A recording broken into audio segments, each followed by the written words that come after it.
Okay, so hello everybody. Here we go again with our Pulse of the Market with two great guests this week, being Carina and Michelle. They are going to introduce themselves shortly after me. Quick reminders about what we do by Postolab. Postolab, we are aiming at making collaboration and R&D as successful as possible.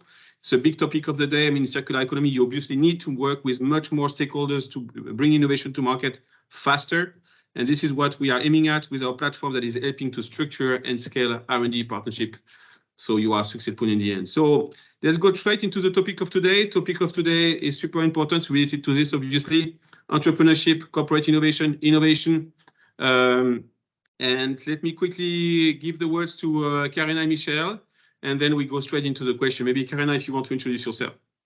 Sure, yeah, as you said, I'm Carina. I'm mainly professor for innovation management and corporate entrepreneurship at Hochschule Worms.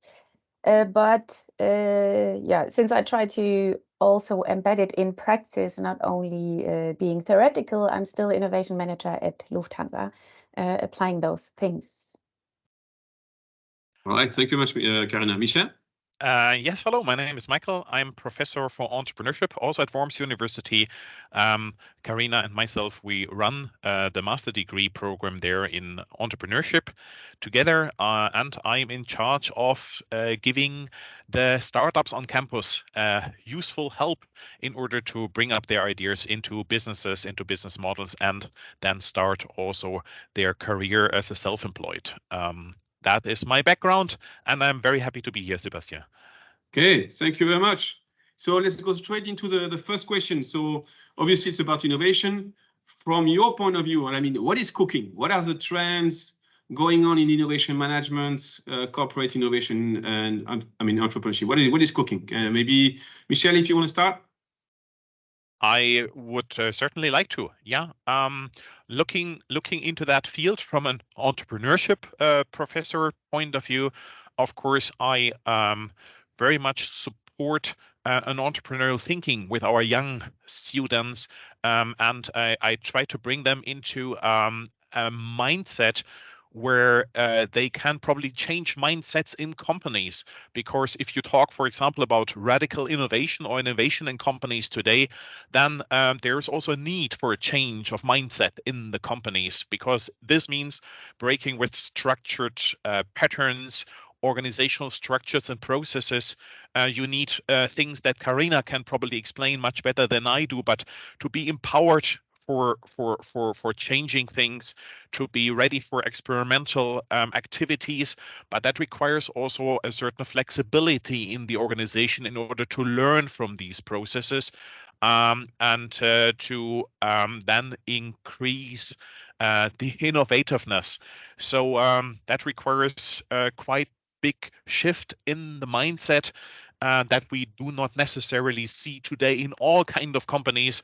However, I would say in Carina's company, these kind of barriers are slowly but certainly breaking down, aren't they, Carina?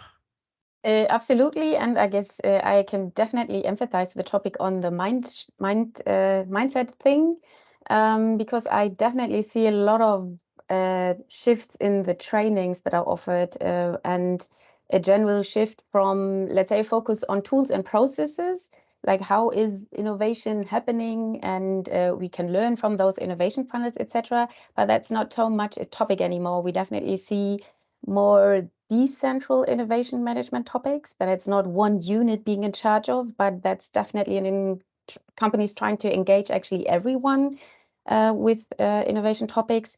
So this is a shift from process and tools to being decentralized, trying to engage everyone. And this brings us back to the mindset shift, that also this is very important for us to understand that we can change the mindset, and this is also what companies are trying to do. So it's involving everyone internally, but also a shift towards more ecosystem thinking, like whom else can we collaborate with? Yeah, I guess these are the main things. Yeah. No, very good. Perfect.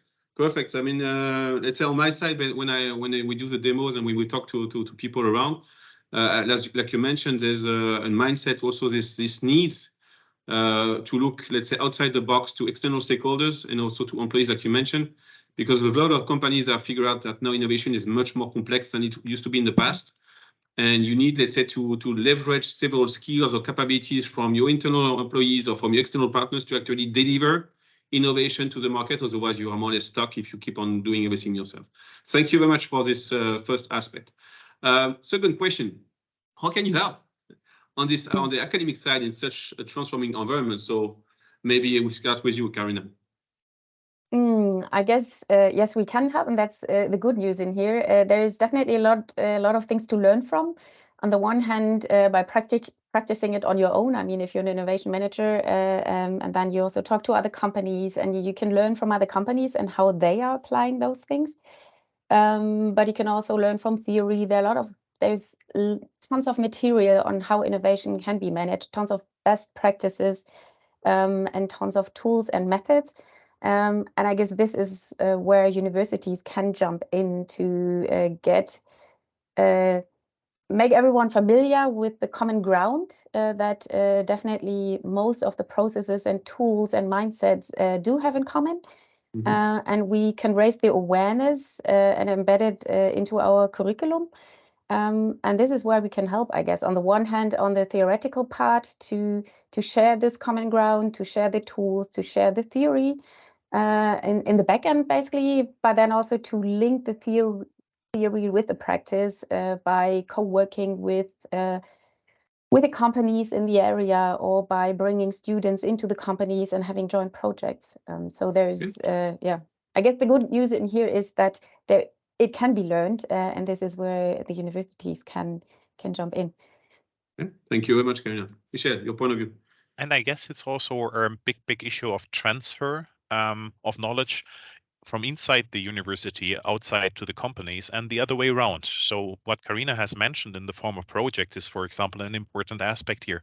We do that a lot at our university in order to bring also innovative thinking in all kind of formats into the companies, but also let the students experience these kind of challenges. That is the one thing. And the other thing, in our entrepreneurship program, in our Entrepreneurship Master degree, we offer our students at least plenty of opportunities and to break with conventional patterns of thinking and to explore the opportunity to try out new formats. Old school would be to have an exam at the end of a course or a module. New school is let them work on a project, or let them write a business plan, or let them challenge business models, or bring them together with an existing young company and let them work on a particular program of them. And like that, the learning effect is massive. And that works both from the more startup view that I represent and the corporate entrepreneurship point of view that Carina represents. And that is what we can do. We can build the next generation of young dynamic managers, whether they start their own startup or whether they go and revolutionize a large company from inside. Okay, cool. Thank you very much. I mean, it's good to know that you basically that the new generation can be almost, let's say, productive from day one and come up with bright idea, but at the same time knowing how to implement things. So that's good to know. Let's go to the next question. So how will you, let's say we've been talking about this new generation. How are they going to actually help transform innovation within the company? So they have the skills, obviously, because they went through you, but how are they going to really help transform company? Because there's a big need for transformation right now. So how can they help? Maybe Michel? Well, we were talking about shoot spa when we were preparing the call. Yes, absolutely right. Carina spoke a little bit about the mindset, and I think it takes two to tango here. Of course, the mindset in the company needs to change, but also we have to bring up the right mindset with our students. Chutzpah, for example, is something that we try to educate a little bit. It's a Yiddish word. It is from the Yiddish language. It's something that we can translate with non-conformism, daring, achieving one's goals using a certain personal charm. Sometimes described as questioning given frameworks and have the personal confidence that it might also be the other way, and then questioning also existing rules and structures. So this kind of behavioral change is something that we can, educate, that we can trigger with our students. For example, I can bring them together with young, dynamic entrepreneurs who did this. I can expose them to startups that have, questioned in an old Schumpeterian way, given structures, and then challenged them and brought up with something new that has the potential to challenge the market. So that is in my opinion, one thing. Having more chutzpah, the Spanish would say having more cojones in order to question existing frameworks. But Carina, you can probably give this a much more academic tune, right? Actually, I like this view on this topic a lot. I don't know whether my view is much more academic, but what we definitely see, probably not only within the university, but within the generation as such, is a more questioning mindset. So we see a young generation growing up that is definitely questioning more things, and this definitely helps with innovation, because new things can only happen if I don't take the existing for granted, or if I question the things that are existent. So how else could I come up with new ideas if I do not see a problem at all, or if I just take everything as it is? So this is where the new generation can definitely help. And again, this has nothing to do with innovation management and offering the processes or having something centralized, but wherever I am in an organization, I definitely see things that should be changed, because the world around us is changing that fast. We also need to change the way we work. We need to change the products and services we work with, and this is where I see the recent generation being really strong in. Yeah, agree with And you. I mean, it's if I may add, sure. we took our students to Sébastien last year, and he challenged them as well. So we have the Grandmaster of Innovative Networks challenging our students to think like him, and that is also a key, right? To give them the opportunity to learn in modern approaches, right? Yeah, no, it was very good. I mean, I really encourage any company in this planet to be challenged by the younger generation. You must be challenged. I would say it's a must. It's not a nice to have it. You must be challenged, because this is also, I mean, we had a lot of great ideas because they're not in the topics like we are every day. And what I also like, and coming back to the comments of you guys, and also especially the one of Carina, the questioning, I would even go further than that. They take a stand, meaning that I had some of your students, and we still have some of your students in the company, and it's more than questioning. They are saying sometimes, they say, doesn't make sense. We should not do it like this. We should do it like that. They take a stand in a very professional way, and which I would never imagine I would do myself when I started to work. So they have the cojones to take a stand, but based on what I like is that they take a stand, but they know what they are talking about. It's solid ground. So I'm listening to them, and I take this into consideration, but they are straightforward. They're not shy on taking a stand. So that's very, very important, because you need, in today's world, when you transformation, it's taking a stand. You need to go against the system, and it's not easy. Last question. Any message that you have for the students, for the academic researchers, for the corporate innovation people, for out there? So what would be your message, maybe in a few words, maybe Carina? I guess my favorite message would be keep on experimenting, because this covers a lot. It covers questioning things by coming up with something new, so running experiments, and this also involves being fast, because an experiment wouldn't take the next 3 years as you probably would usually run your project. So be fast in what you do and just give it a try. If it's not going to work, then just do something else. So keep on experimenting, since it covers a lot of the very important things that actually large organizations or established organizations can learn from startups, or can learn from the young generation they actually trying to bring in at the moment. Yeah. Yeah. Thank you very much, Carina. Michel, what's your message?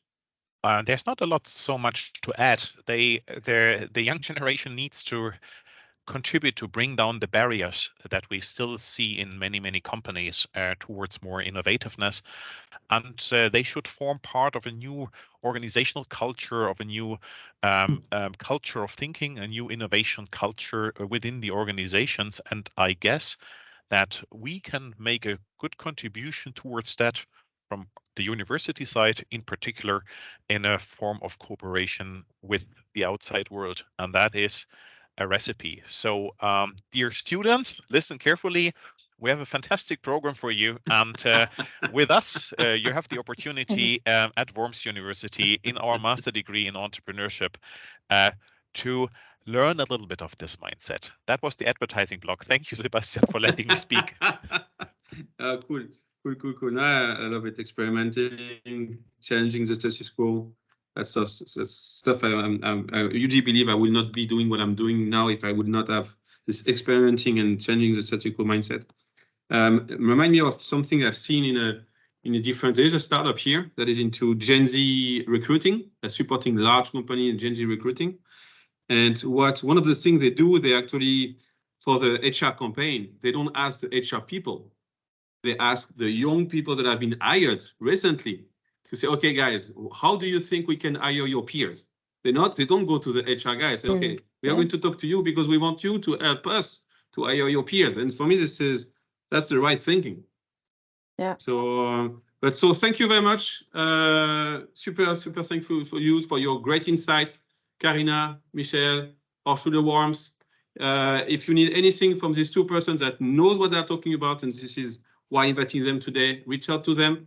Thank you again, and we see you soon because we are in the neighborhood all together. Have a great day, and talk to you soon. Thank you, everybody. Thanks a lot, Sebastian. Thanks, Sebastian.